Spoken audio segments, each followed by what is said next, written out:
Pues muy buenas tardes a todos. Aquí estamos en este programa piloto de El Gancho. Mucha gente se preguntará ¿qué es El Gancho? Lo iremos contando poco a poco, pero antes de nada quiero presentar primero a mi amigo y compañero, don Manolo. ¿Qué hacemos aquí? ¿Qué tal, Rafa? ¿Cómo estamos? Buena presentación, por cierto. Bueno, el que ha hablado es don Rafael Reyes. Ya él se presentará a sí mismo, en lo que hace, de qué vive y, en fin, qué hace con su vida. Pero, bueno, me has preguntado qué hacemos aquí. Vamos a grabar un podcast, a ver lo que sale. Y el tema, ha dicho que se llama El Gancho, ¿no? El Gancho Sí, nosotros El Gancho. pensamos que llamarlo así por un asunto que algún día a lo mejor, si esto sale para adelante, desvelamos, ¿no? Extraoficialmente lo desvelaremos en el futuro. Pero vamos a dar hoy una explicación que yo me he inventado, pero que es curiosa. Adelante. Mira, ¿tú te acuerdas de las maquinitas estas de ganchos que había? De hecho, las hay todavía en alguna caso en área de servicio y eso, que jugabas cuando niño. Decía, oye, he hecho €1 y el ganchito este mecánico va bajando y dice, oye, voy a coger la pelotita o el cubo de Rubik. Muchas veces, como con el gancho, vas a coger la pelotita, el cubo de Rubik, y sin querer te llevas la Barbie o te llevas el llavero del Betty. En ese sentido, quiero decir que nosotros vamos a intentar coger un tema, pero a lo mejor acabamos hablando de otro totalmente diferente y ese tema es el que acabamos enganchando. Entonces, con esa metáfora, pues quiero darle una explicación al gancho, que realmente no hemos cogido el nombre por eso, pero bueno, pero por lo menos para que sirva a quien le quiera, ¿vale? Que, bueno, Rafa, preséntate, ¿no? Primero de todo, buena explicación. Yo creo que poco a poco la gente irá viendo de qué es este podcast, sobre todo un podcast de dos amigos que habitualmente aquí en Cádiz hablan de muchos temas y hemos decidido llevarlo a un podcast. Con copas de por medio. Con copas de por medio. Aquí no hay, estamos sobrios. Con copas, con comidas buenas, con cenas en el asador de Fabián. Y bueno, todas esas conversaciones que tenemos habitualmente, pues las queremos trasladar aquí a un podcast. Y en este episodio piloto, que estamos aquí en la Asociación de Prensa de Cádiz, pues vamos a ver qué tal sale. Iremos saltando de tema en tema. Este podcast no queremos ennicharlo en ningún... Buen verbo ese, ennicharlo. Ennichar. En ningún tema específico, sino que, bueno, la idea es... Lo que enganchemos. Lo que enganchemos, efectivamente. Iremos trayendo poco a poco diferentes invitados, ¿no? Esa es la idea. Y bueno, vamos allá, Manolo. ¿Qué primer tema podemos sacar? Bueno, te ha pasado porque, bueno, yo doy unos talleres a chavales de ese bachillerato de columnismo y siempre me pasa lo mismo, que empiezo a hablar de lo que va al taller, empiezo a dar la clase y tal, me hago un PowerPoint y tal. Y cuando llevo media hora, me acuerdo siempre de que no me he presentado y ni le he dicho a los chavales ni quién soy, ni dónde trabajo. Y entonces digo de repente, oye, pues soy fulano y tal, no sé qué. Entonces, no hemos dicho nada, ni quiénes ni somos, nos ni hemos de dónde presentado. somos, ni en qué trabajamos. Así que si tú quieres, Rafita. Venga, pues yo soy Rafa Reyes, tengo 30 años, vengo de Cádiz. Bueno, estoy en Cádiz viviendo, pero vengo de Madrid. Llevo aquí en Cádiz cerca de, bueno, ya 5 años y 2 meses. Viviendo pues muy a gusto, la verdad que en Cádiz se vive estupendamente, trabajando en el Cádiz Club de Fútbol y bueno, afortunadamente muy contento en esta ciudad que me ha acogido de maravilla y espero que me quede mucho tiempo por aquí, la verdad. Te quiero preguntar, Rafa, con perdón de la expresión, ¿qué carajo hace un madrileño trabajando en Cádiz? Con las oportunidades que tenía allí, o sea, es como que... Camino inverso. Como cuando tú vas en vacaciones de recogida un 1 de agosto y te encuentras toda la caravana que va en el sentido inverso, en el carril contrario, pues es así, ¿no? Como que vas tú solo. ¿Qué hace un madrileño trabajando en Cádiz? Y además de periodista. Es verdad que todo el mundo me dice que es el camino inverso, ¿no? Mucho gaditano se va a Madrid en busca de trabajo, de condiciones mejores, de crecimiento laboral, y yo he hecho el camino inverso. Yo he estado varios años trabajando en Madrid y bueno, pues después de un tiempo y de pensar mucho me vine a Cádiz por una oportunidad, ¿no?, laboral.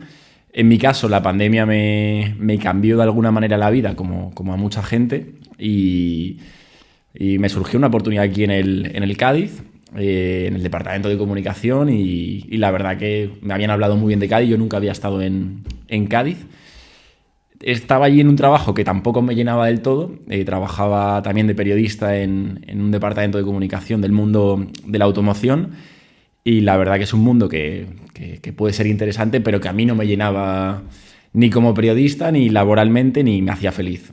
Y uno de mis sueños pues siempre ha sido trabajar en el mundo del fútbol. Entonces surgió esa oportunidad de trabajar en el Cádiz Club de Fútbol, justo además el Cádiz acaba de ascender. Y bueno, fue una locura porque fue dejar un trabajo, venir a Cádiz como becario a trabajar en el Cádiz y con mucha ilusión, en prácticamente 4 o 5 días desde que me entrevistan y me cogen hasta que llego aquí. Pasan realmente 5 días buscando piso, buscando todo prácticamente. Y ya son casi, más de 5 años en Cádiz, trabajando en el Cádiz Club de Fútbol. Y ya te digo, al final pues muy contento, sobre todo porque estos 5 años han sido muy buenos, muy positivos y muy felices aquí. Pero, Rafa, tiene que ser un poco extraño en el sentido de que tú en Madrid lo tienes todo. Evidentemente no tienes el mar, es lo que te da Cádiz fundamentalmente, el mar y la playa, la libertad esa. Pero tiene que ser extraño de que en Madrid tengas una oferta siendo joven, que tú viniste aquí con 24, 25 La semana que cumplía 25 llegué. Ahora tienes 30, lo cumpliste hace poco. Y claro, que pases de tener esa oferta cultural, de ocio, gastronómica, deportiva, o sea que en Madrid puedes hacer lo que te salga en ganas, sobre todo para un joven, ¿no? Que tiene ganas de hacer cosas. Y vienes a una ciudad como Cádiz, que, con perdón, es una ciudad... Está más limitado, ¿no? Sí, una ciudad, de que jóvenes hay muy pocos. De hecho, en el censo hay más perros que niños ya, han superado. Y que, hay muchos jubilados, muchos funcionarios ya con una cierta edad. Y que, desde luego, entiendo que, por un lado, hay cosas de Cádiz que te gusten mucho, pero, por otro lado, en ese sentido te habrás sentido más limitado, restringido, habrás echado en falta cosas de Madrid, ¿o no? En mi caso, no. Pero tienes razón, es verdad que puede ser que haya más limitaciones, pero yo en mi caso no las he encontrado. O sea, a mí la playa me hace súper feliz, he conocido muchísima gente en Cádiz, en el club prácticamente ha habido mucha vida social, ya te digo, sobre todo también moverme mucho por Andalucía, que lo conocía muy poco, me he movido mucho a Sevilla, a Granada, a Córdoba.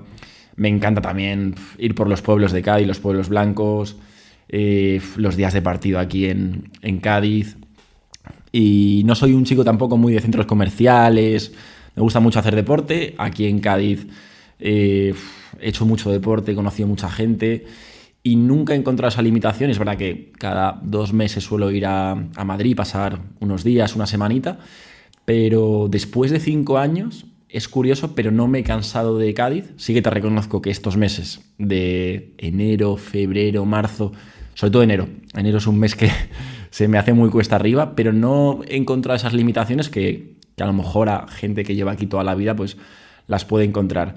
Y sobre todo una cosa que me encanta de Cádiz, que aprovecho para comentarla, es el tema de las distancias. Yo en Madrid llevaba fatal comerme horas de metro, comerme horas de Renfe, atascos interminables... Y aquí en Cádiz, tú lo sabes bien porque salimos muchísimo por Cádiz, por la provincia, incluso por Sevilla, pero el tema de las distancias a mí me fascina. Está todo cerca y eso a nivel de calidad de vida he ganado mucho. Yo creo que en cuanto a calidad de vida Cádiz me ha dado mucho y no, la verdad que no echo de menos Madrid en ese sentido. Tienes espíritu de señor jubilado en ese sentido. De la me ha acomodado un poco, ¿no? La tranquilidad, lo que se busca, como dijo el niño de la piscina. Es verdad que puede ser, pero también al final todo tiene que tener un equilibrio entre calidad de vida, trabajo, pero aquí se vive muy bien. Y la novia gaditana, que eso también cuenta, ¿eh? Novia gaditana, perra... mi perra es de Sevilla, es de Lebrija, o sea que sí, ya con el combo completo, pero ahora te toca hablar a ti. Le faltan los niños, Rafita. Sí, bueno, pero tampoco lo digas muy alto. Bien, yo por el acento se puede ver que más o menos soy de aquí. Bueno, aunque tengo mis raíces en Granada, yo soy, Manolo, como queráis llamarme. He trabajado actualmente en La Razón, en la sección de cultura. Teletrabajo.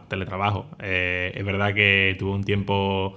que si me hubiese gustado irme a Madrid, que estuve ahí a punto, pero al final pues se quedó la cosa en teletrabajo. Ahora mismo estoy bien, estoy relativamente contento. Es verdad que al ser autónomo, que a lo mejor es un tema que ya tocaremos, no sé si hoy u otro día, pero... Lo tocaremos seguro. El tema de los autónomos es un tema bastante espinoso, jodido, y que creo que hay que reivindicar más de lo que se hace. Bueno, estaba diciendo de mí que puedo decir poco más, que soy también periodista como tú, Aunque no me gusta llamarme periodista porque el periodismo creo que se ha devaluado mucho por culpa de la forma de trabajar o de comportarse de muchos periodistas. Entonces muchas veces a mí me gusta...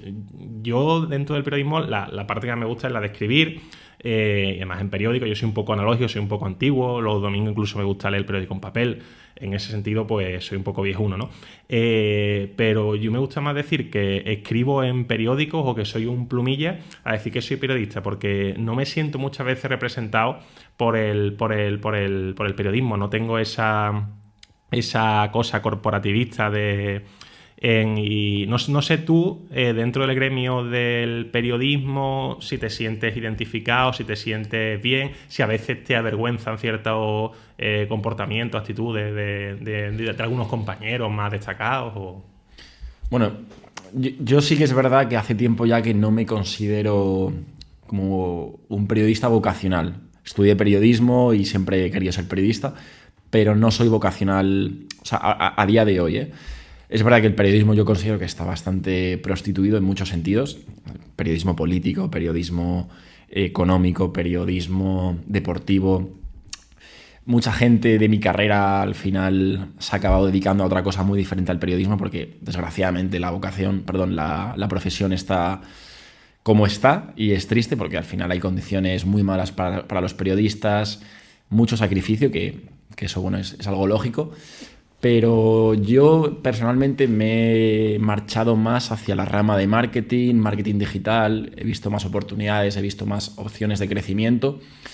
Y a diferencia tuya, que yo creo que te dedicas más a un periodismo de medios, como puede ser La Razón, un periodismo más puro, más clásico, de periódico puro de toda la vida, yo me he alejado mucho de esa parte.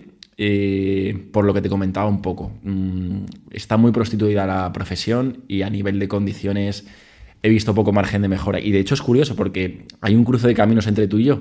Tú quieres ir a Madrid, yo me he venido a Cádiz, ¿no? En busca de... Hombre, digamos que tu crecimiento. Mi crecimiento, mi trayectoria que yo pretendo tomar es la normal.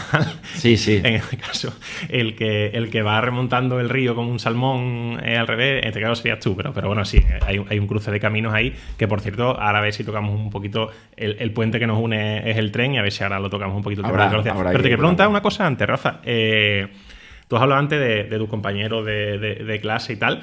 ¿Cuánto, de los que le sigue la pista y tal, qué porcentaje de ellos me podría decir que se están hoy día dedicando al periodismo? Porque yo creo que evidentemente del que entra a la facultad de periodismo o el que se ha graduado de periodismo a los que luego acaban trabajando como periodistas o cosas relacionadas como lo tuyo, es un porcentaje muy bajo. Por lo menos te lo puedo decir mis compañeros, que son una generación, 2-3 generaciones antes de las tuyas, pero tus compañeros, los que siguen la pista, ¿están trabajando en el periodismo?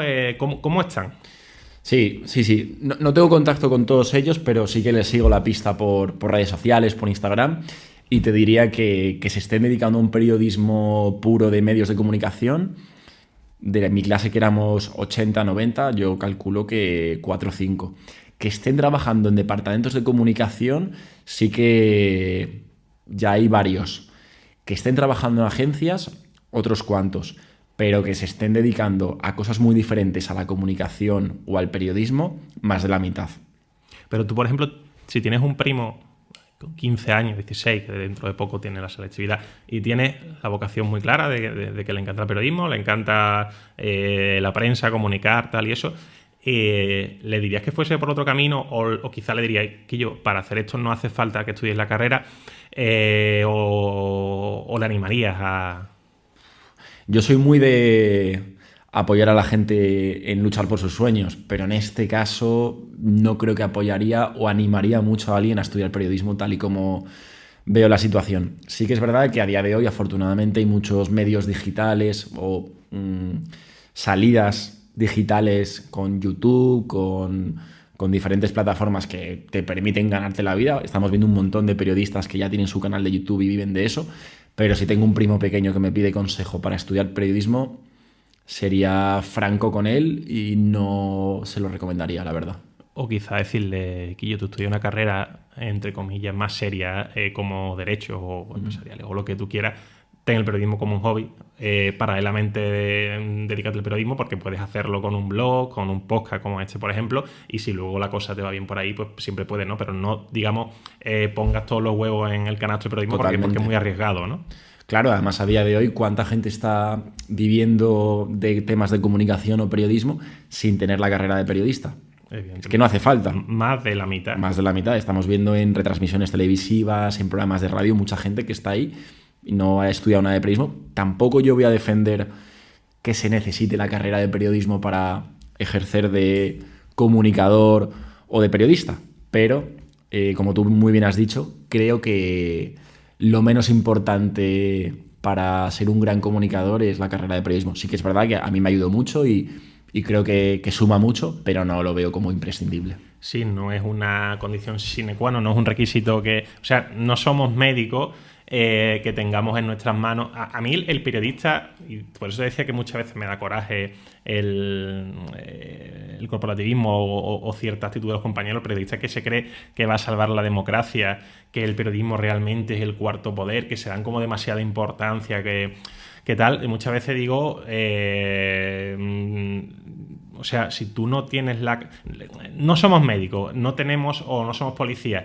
Creo que nuestra labor no es tan importante, no tenemos que darnos tanta importancia como un policía, como un médico o como, ¿qué te digo yo? Como la persona que se encarga de llevar una granja y de producir huevo o leche, que es fundamental para nuestra alimentación, ¿no? No es algo para mí básico o fundamental el periodismo. Sí, evidentemente, sin periodismo, pues sí, creo que no, libre no hay democracia, pero claro que pueden ejercer el periodismo personas que no tengan la carrera porque no requiere la precisión de un cirujano para ejercer este oficio, ¿no? No hay que saber precisamente unas técnicas, sino si tú tienes unas ciertas cualidades, si tú sabes comunicar, si tú sabes diferenciar, y eso muchas veces no hace falta pasar por la escuela de periodismo, por la facultad, sino si has estudiado otra cosa, si has hecho otra cosa, o la propia vida te va dando esas herramientas, no creo que sea fundamental. Ahí estoy totalmente de acuerdo. La verdad que no...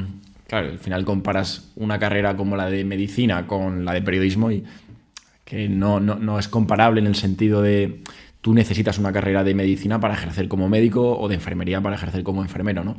Pero en el caso del periodismo creo que es más un poco la experiencia, el conocimiento, la práctica antes que la teoría o estudiar una carrera. Entonces, en ese sentido, cualquier persona que quiera dedicarse a esto, por supuesto que la carrera suma, pero no para nada la veo imprescindible. Oye, Rafa, y dando un salto en el tema, vamos a hablar de un tema un poquito más colorido. Bueno, proseguir un poco con Madrid-Cádiz, Madrid-Andalucía. Sí. Ahora se ha anunciado recientemente que se va a crear una feria, una especie de feria de abril. Madrid-Lucía. De Sevilla, Madrid-Lucía. que por cierto están detrás de ello unos empresarios sevillanos. Me parece, creo que son sevillanos, son andaluces, sevillanos, creo que sí. Me cuadra. Y por lo visto va a estar, no sé si el mes de mayo, mes de junio, pero durante un mes entero, y se va a ir como regenerando cada semana. Va a ir del lunes del pescadito, me parece, de miércoles a domingo, creo que miércoles, domingo, ha sido un mes entero de mayo a junio, me parece. Sí. Tú que has ido, que conoces ya bien la Feria de Andalucía, que has estado en la Feria de Sevilla, que has estado en la Feria de Jerez, no sé si habrás estado en alguna, en la del Puerto, no sé en cuál es. Esas tres prácticamente. ¿Qué te parece esta idea y crees que puede tener éxito? Es un buen debate, porque yo lo he hablado justo estos días con bastante gente de aquí, de Cádiz, y tengo un dilema ahí. Por un lado me parece buena idea y por otro, como dice mucha gente de aquí, un poco catetada, ¿no? Yo entiendo que para un jerezano o un sevillano lo puedan ver como una catetada.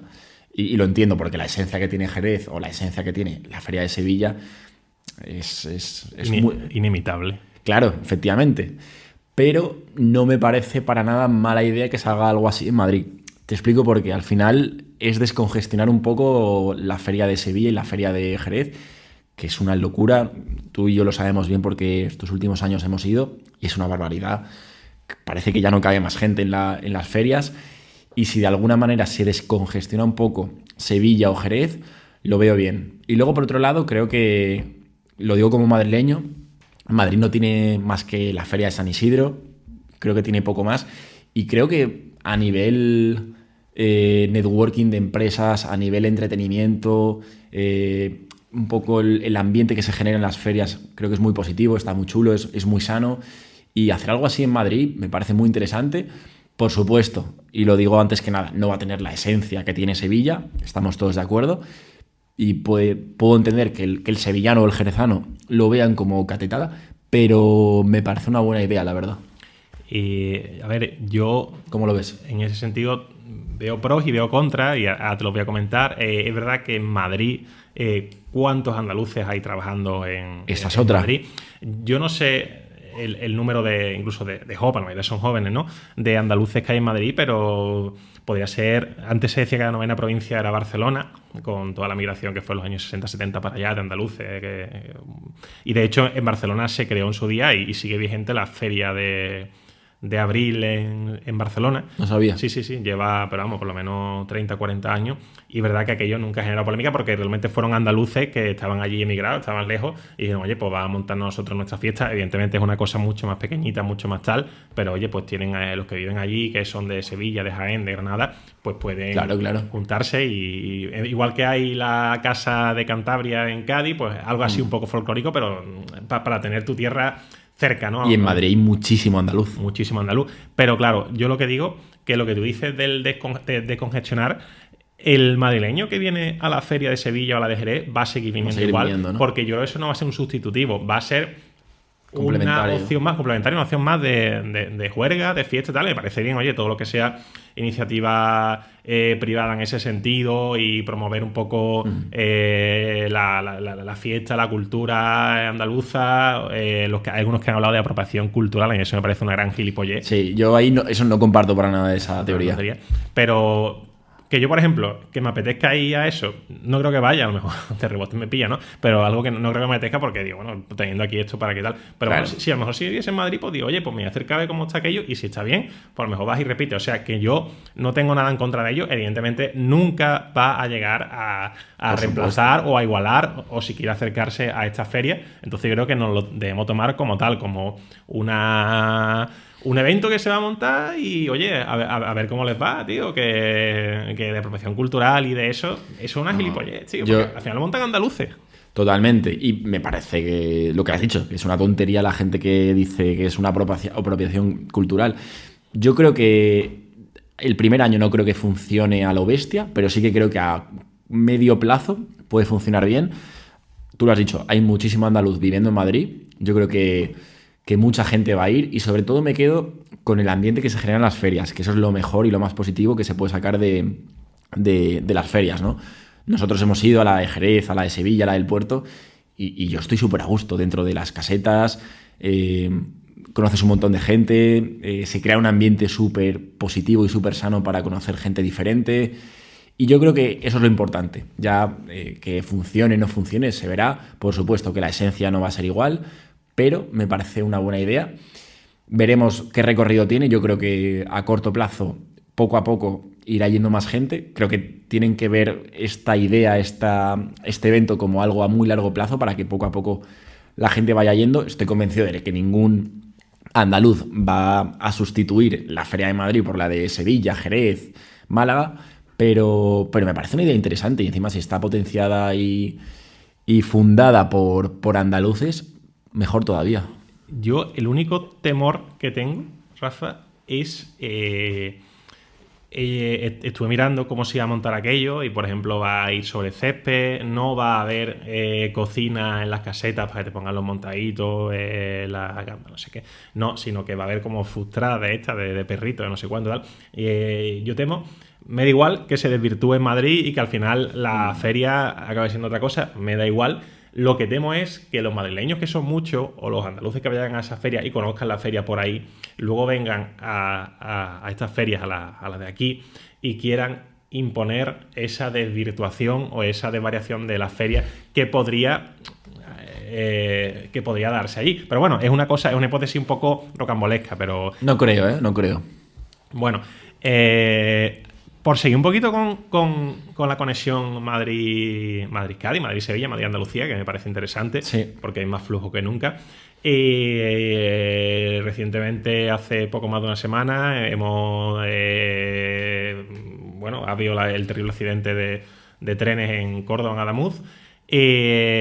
Creo que ha anunciado hoy el ministro Puente que para el día 9, en principio dijo para el día 2, al final va a ser para el 9. Sí. No hay prisa, yo creo que no debe haber prisa en abrir ese tráfico porque... Primero la seguridad. Como si tienen que ir a los trenes a 110 por hora. Primero la seguridad, hasta que eso no esté bien arreglado.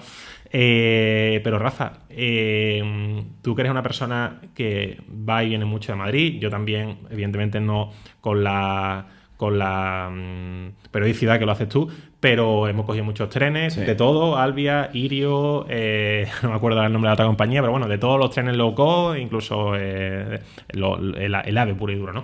Después de esto, que lo tenemos todavía muy reciente, ¿crees que la primera vez que te montes en un tren, o las primeras veces que te montes en un tren, vas a tener algo de, ya no de miedo, pero sí de desconfianza, de decir, oye, antes ibas en un tren y te enterabas, ibas leyendo, viendo una película o durmiendo y te parecía el medio más seguro del mundo, ¿no? Le tenías la seguridad como el que está en casa, ¿no? Pero ahora piensas que, ya no solo tú, sino los viajeros en general, que va a cundir esa desconfianza después de este terrible episodio. Buah, pues yo creo que sí. Y ya se está viendo en los trenes por España. Ya mucha menos gente está cogiendo los trenes. Es que lo estoy viendo en las noticias, porque estos días sí que no soy muy de ver las noticias, pero últimamente las estoy viendo y van los trenes bastante vacíos estos días por España. Y un poco a tu pregunta, creo que sí, creo que me va a dar un poquito de mal rollo al principio. Sobre todo porque ya viví una experiencia parecida hace 2 años cuando iba en un vuelo camino a El Salvador con parte del Cádiz Club de Fútbol. Íbamos varios compañeros, jugadores. Tuvimos que hacer un aterrizaje de emergencia en Sevilla y por un problema de un motor. Y sí que es verdad que justo al mes y poco tuve que coger otro vuelo y me entró cierto miedo, cierta desconfianza. Y con los trenes me va a pasar porque, claro, tú nunca te paras a pensar de que pueda pasar algo así, que tú lo has dicho, que es el medio más seguro, y nunca te imaginas que puede pasar algo así en un tren. Y encima ya están saliendo muchas informaciones de que el estado de las vías, de que no se renuevan, de que las infraestructuras no están del todo cuidadas. Entonces, yo personalmente, que cojo alrededor de 6-7 veces justo esa línea, ¿no? La de Sevilla-Madrid y la de Madrid-Cádiz, que es casi la misma, ¿no? Uh-huh. Lo cojo alrededor de 6 veces al año, ida y vuelta. Yo puedo coger 14 trenes al año y sí, me da cierta inseguridad. Estoy convencido de que, bueno, después de lo que ha pasado ya van a mirarlo con mucha más lupa, pero, hombre, es que lo que ha pasado es muy grave. Es que es muy, muy grave. Pero, claro, una crisis de confianza tal... claro, nosotros no somos políticos, no somos gestores, pero ¿cómo crees tú que se puede gestionar, que se puede recuperar la confianza si solamente es cuestión de tiempo, de que a lo mejor dentro de 3 años no nos acordemos ya de esto y estemos a otras cosas y volvamos a estar en el tren igual de tranquilo? ¿O piensas que se puede hacer algo o qué se podría hacer para recuperar la confianza, aparte evidentemente de que tenga que dimitir algún responsable si así se aclara en el juicio, o que dimita al ministro, que tiene que haber dimitido antes por otro motivo, pero bueno, no vamos a entrar en esos asuntos. ¿Cómo crees que se puede recuperar la confianza de la población, de los viajeros en el tren de la alta velocidad española, que también haya funcionado siempre, que presumíamos de ello, ¿no? Ante el mundo? Es que en ese sentido éramos potencia mundial. No sé decirte, al final ahí los políticos tienen que comerse bien la cabeza. Por supuesto que dimitan los responsables de lo que ha pasado, hay 45 familias destrozadas.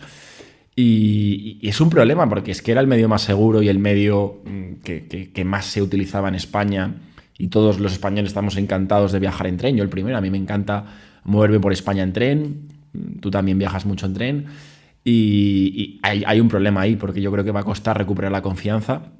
De hecho, creo que la línea Madrid-Barcelona es otra línea que está bastante estropeada porque al final imagino que también por volumen, ¿no? Madrid-Barcelona, cuántos trenes, cuánta gente hará ese trayecto Madrid-Barcelona, Barcelona-Madrid cada día, cada mes. Entonces, ojo con eso porque yo creo que va a costar recuperar la confianza de la gente Imagino que poco a poco, muy poco a poco, la gente irá cogiendo de nuevo el tren y se irán mejorando las cosas, pero yo creo que a corto plazo poca gente, bueno, no diría poca gente, pero mucha menos gente va a coger el tren. Pero claro, aparte de que, por ejemplo, este verano hemos visto un montón de episodios de trenes que se han quedado tirados y la gente muerta de calor dentro de los trenes, Sí, sí. en los arcenes en mitad del campo, 3 horas allí tirados, tienen que venir autobús a recogerlo. Pero claro, yo no te iba a decir, porque sería muy oportunista o ventajista decir que me debía venir algo así, pero sobre todo desde la liberalización que hubo, que creo que fue en 2009, a partir de ahí empiezan a florecer todas estas compañías de low cost, de Irio, de Oigo, Hablo, que es la compañía de marca blanca de Renfe, de AVE y tal. Oigo también está por ahí. Oigo, Irio y Hablo, no sé si hay alguno más por ahí. El caso, tío, que yo me llegaba a montar, o tú vas, por ejemplo, en Atocha y te ves que para Sevilla sale un tren a las 15, otro a las 15:01, otro a las 15:05, y dices, hostia, qué cantidad de trenes. Y luego te vas a montar en el tren y ves que ya no son 8 vagones, sino que han empalmado 17 o 18 vagones. Incluso el otro día, que primera vez me monté creo que era en un Oigo, en un Irio, me parece que era Oigo. Tenían 2 plantas, tío, los trenes. No sé si te llega a montar. Y dice, coño, que a lo mejor donde antes iban 80 pasajeros, ahora meten a 190. Y claro, todo ese peso, toda esa cantidad de circulación, si tú el mantenimiento no lo ajustas exponencialmente, si se multiplica por 5 la circulación, pues le tienes que dar 5 veces más mantenimiento a las vías que antes. Si tu mantenimiento lo que hace es, valga la redundancia, mantenerlo, algo va a pasar. Sí, tú lo has dicho. Al final hay un volumen de tráfico de trenes, de personas viajando, que se ha incrementado o se ha multiplicado considerablemente estos últimos años, y está claro que no ha habido un buen mantenimiento de esas vías, ¿no? En mi caso, yo, por ejemplo, la ruta Madrid-Alicante, que la he cogido varias veces estos años, me montaba en trenes de dos plantas, y trenes bien cargados de gente. O sea, iban siempre llenos, lo que decías, ¿no? Bastantes vagones. Yo no tengo ni idea de cómo funciona el mantenimiento de los trenes o de las vías, pero está claro que al final es un poco sentido común. Si se incrementa el volumen de trenes, de pasajeros, y no se cuida el estado de las vías o no se renueva, pueden pasar estas cosas. Sí que te quiero decir que tampoco, no voy a ser hipócrita en el sentido de que veía venir esto, pero que se venía haciendo ruido con esto. ¿Cuánta gente nos ha dicho que han tenido problemas de llegar más tarde con el tren, retrasos, incidencias? Es que lo veíamos continuamente en redes sociales. ¿Cuántas quejas de maquinistas? ¿Cuántas quejas al ministro Óscar Puente?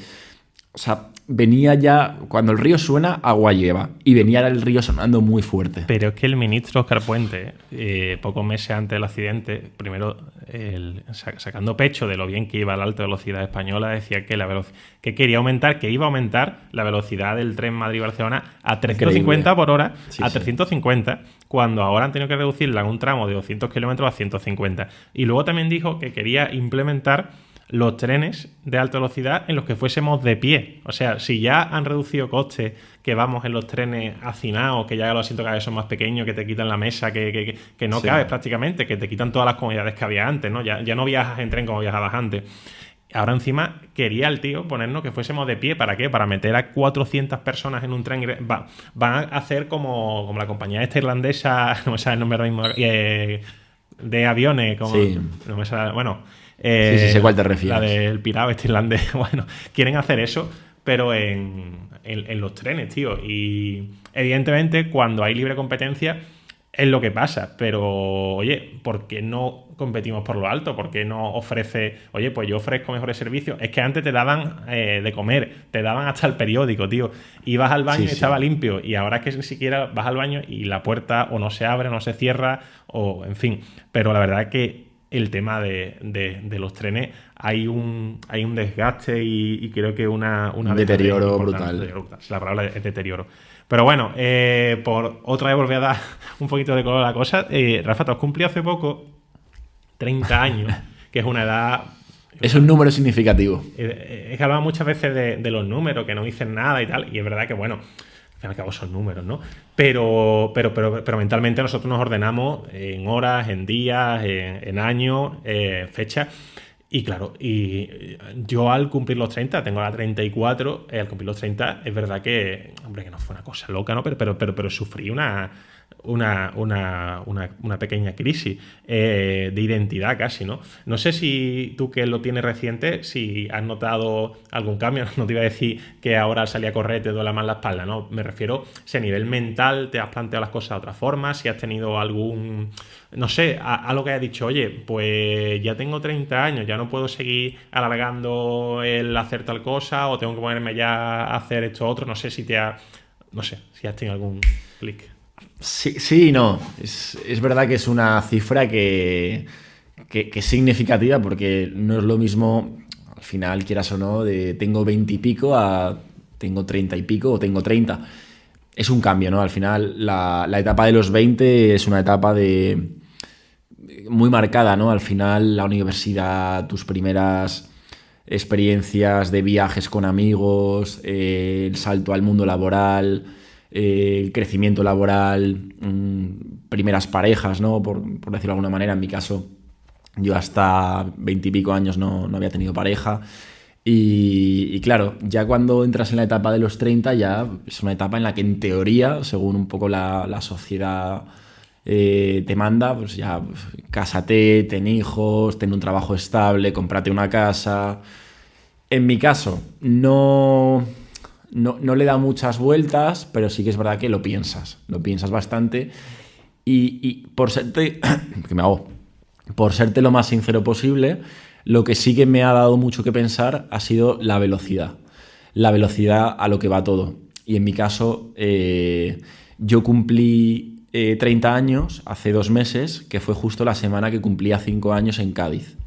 Entonces digo, joder, yo llegué la semana que cumplía 25 a Cádiz y acabo de cumplir 30. Digo, qué rápido ha pasado todo. Es que ni me he enterado. Al final, eso es bueno, porque he estado súper a gusto en Cádiz, me lo he pasado súper bien, llevo 5 años súper felices y te das cuenta de que, joder, que esto va muy rápido.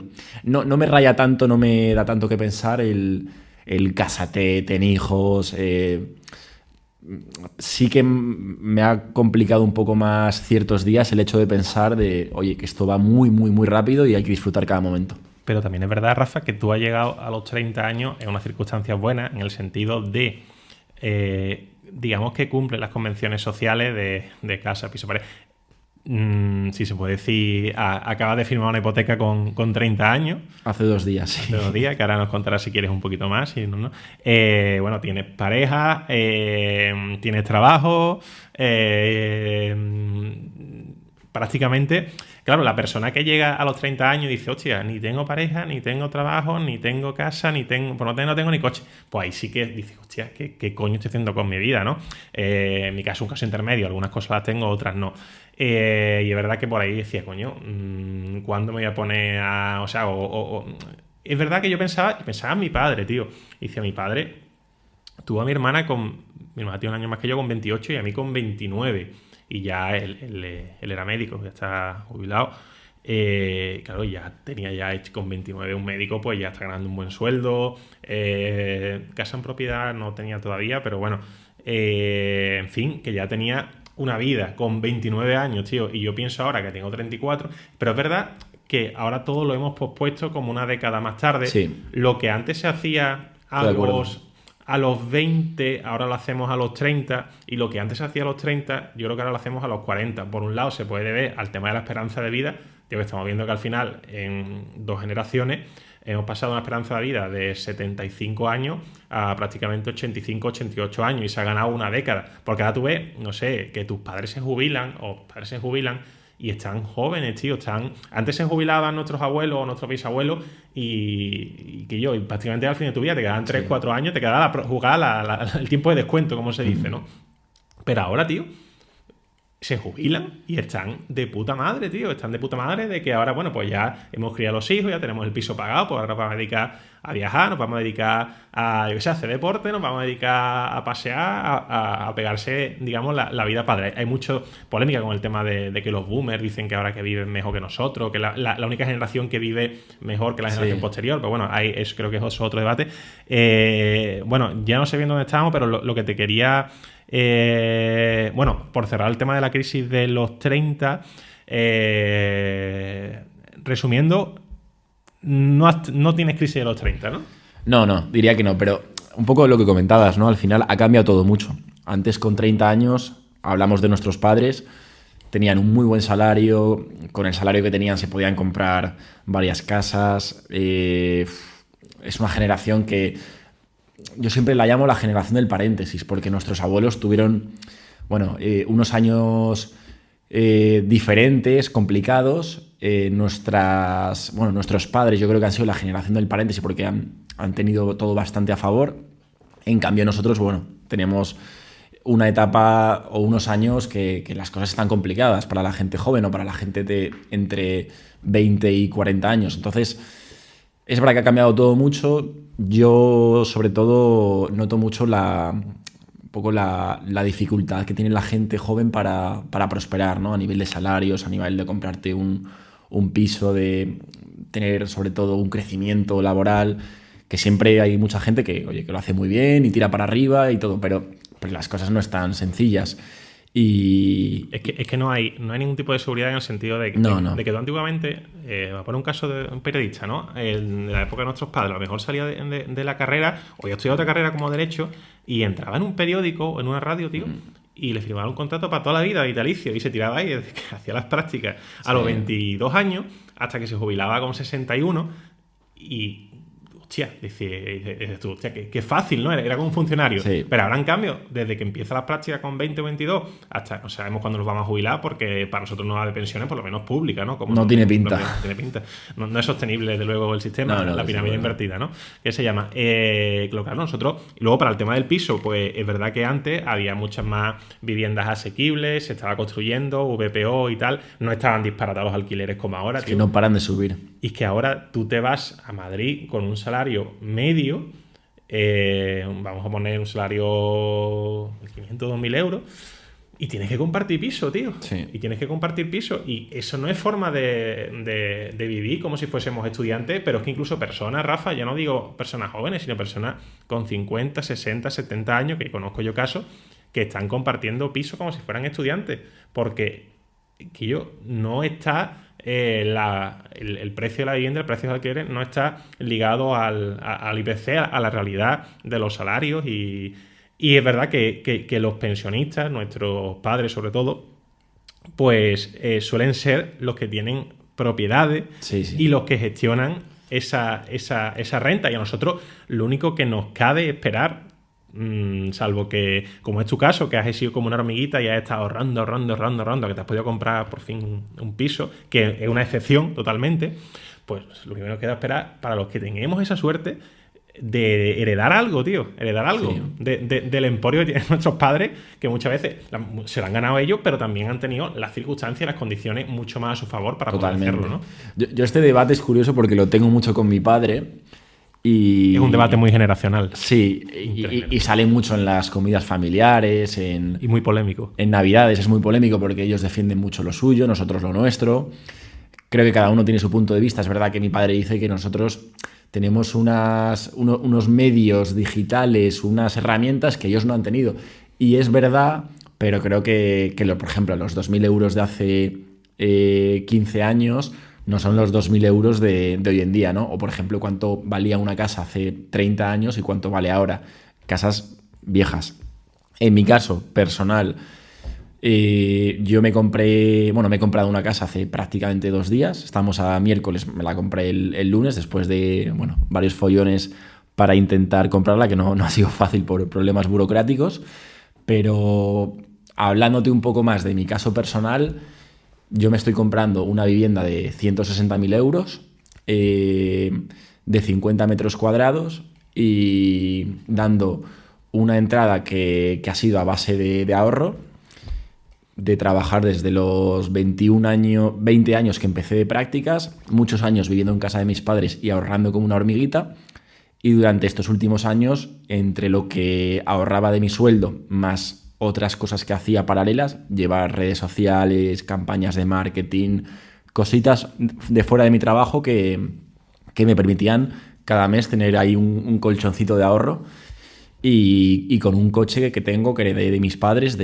Bueno, el coche cumple este año 20 años, o sea que nunca me he comprado ningún coche, heredé un coche de mis padres y me compré una casa de 160.000 euros de 50 metros cuadrados. Entonces también he tenido la suerte, no quiero ser hipócrita, de que he tenido una pequeña ayudita de mis padres para... El aval.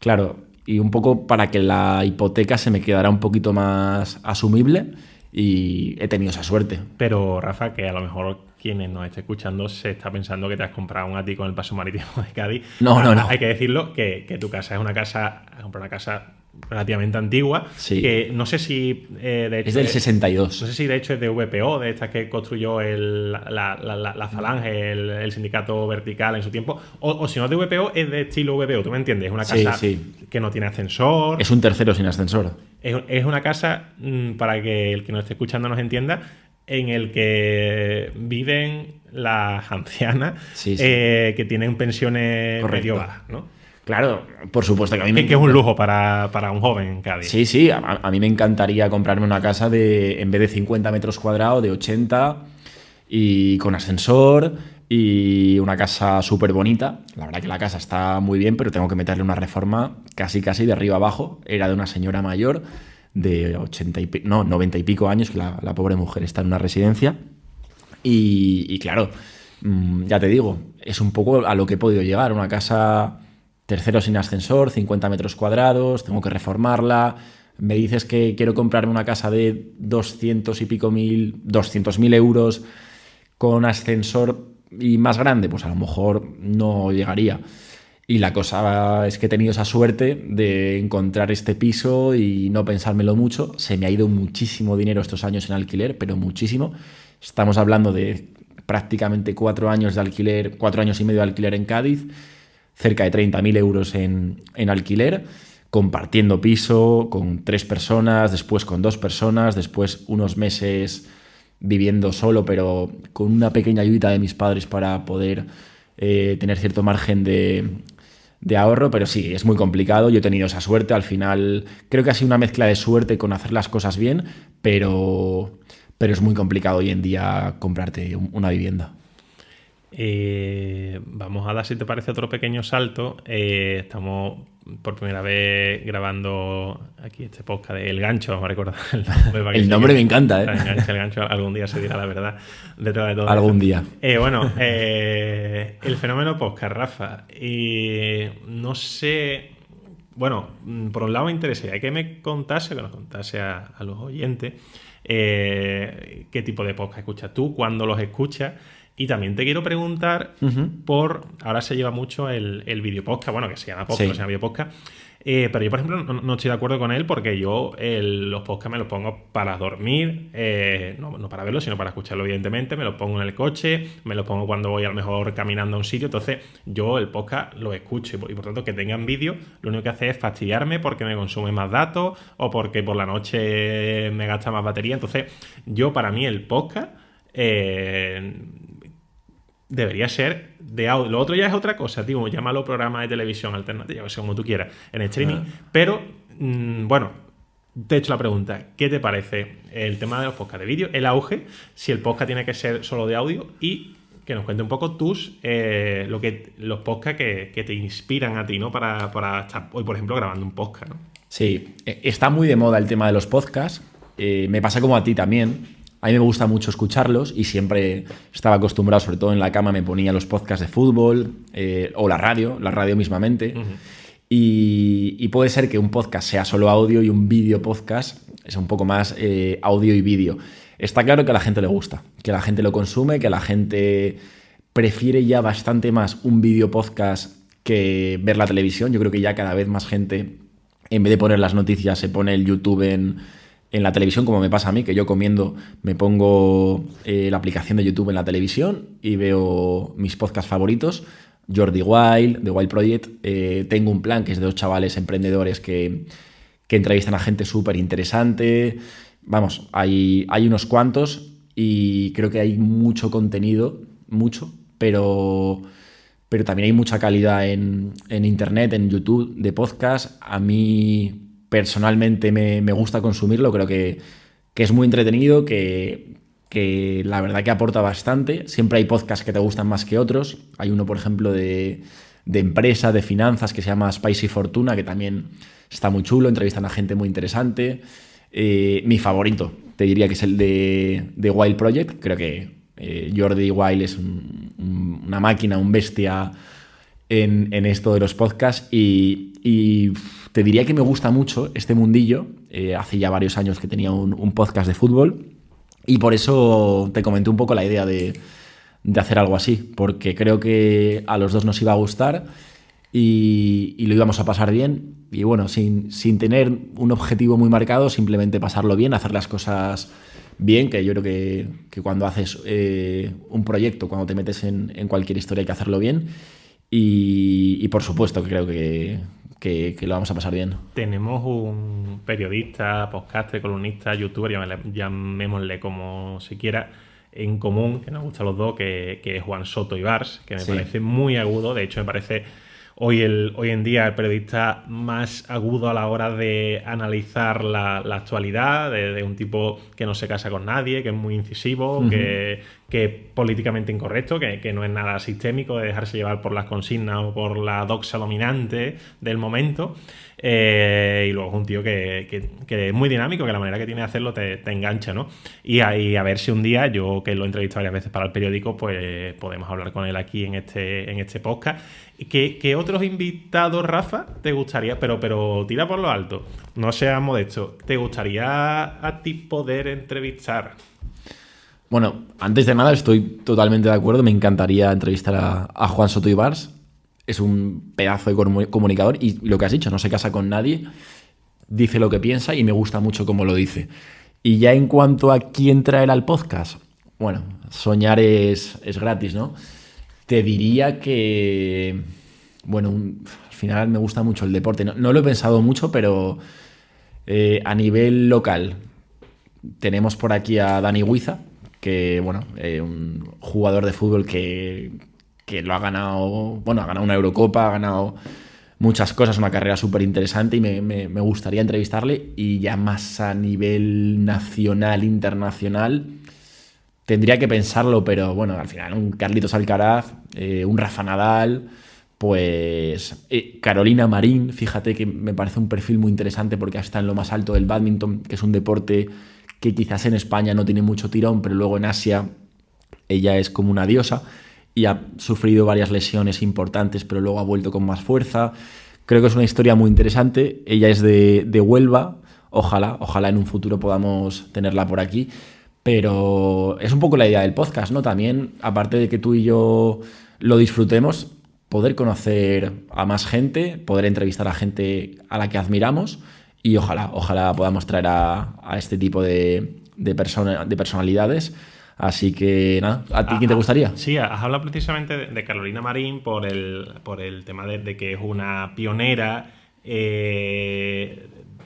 siendo española, incluso siendo europea, en ese deporte que está totalmente dominado por los asiáticos, por las asiáticas. Vamos a hablar aquí de la parte femenina del bádminton, la masculina la conocemos poco. Tenemos aquí en Cádiz a Carlos Coello, este luchador de, bueno, que Muay Thai, pero también a veces combina, bueno, sí, Muay Thai fundamentalmente. Un tío estupendo, por cierto. Sí, es un tipo que es de aquí de Cádiz y también es un pionero a nivel nacional. De hecho ha sido campeón, no sé si en peso pluma, no sé exactamente dónde compite él porque tampoco sigo mucho. A nivel personal lo admiro, lo sigo, pero no lo sigo a nivel deportivo porque es verdad que los deportes de contacto no son muy fuertes. Pero mira, podría ser otro personaje interesante y accesible. Y luego, claro, evidentemente si tiramos por lo alto, pues yo me iría a entrevistar a Woody Allen, ¿no? Pero mira, y ya te lo he dicho en otra ocasión, yo creo que alguien que, si queremos entender realmente lo que es Cádiz. Claro, esto es un podcast. Esto no es Onda Cádiz. Ya sé por dónde vas. Ya me has olido. Esto no se emite, sino que es un podcast que nos puede escuchar igualmente alguien que viva en Moscú, que alguien que viva en Puerto Real, que alguien que viva en Alcantarilla, Murcia o en Cantabria.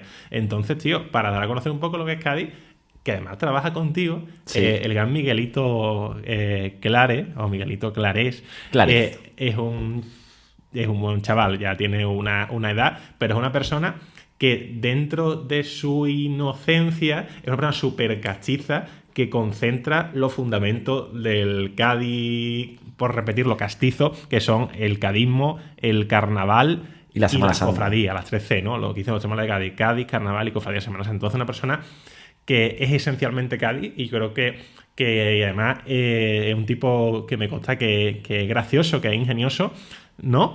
Entonces, pues mira, Carlos Coello y Miguelito serían mis apuestas. Top. Yo, fíjate, a Carlos le he entrevistado una vez, hace una entrevista muy breve, y es un tipo súper interesante porque vive en Tailandia. De hecho, pasa la mitad del año en Tailandia, la otra mitad en Cádiz.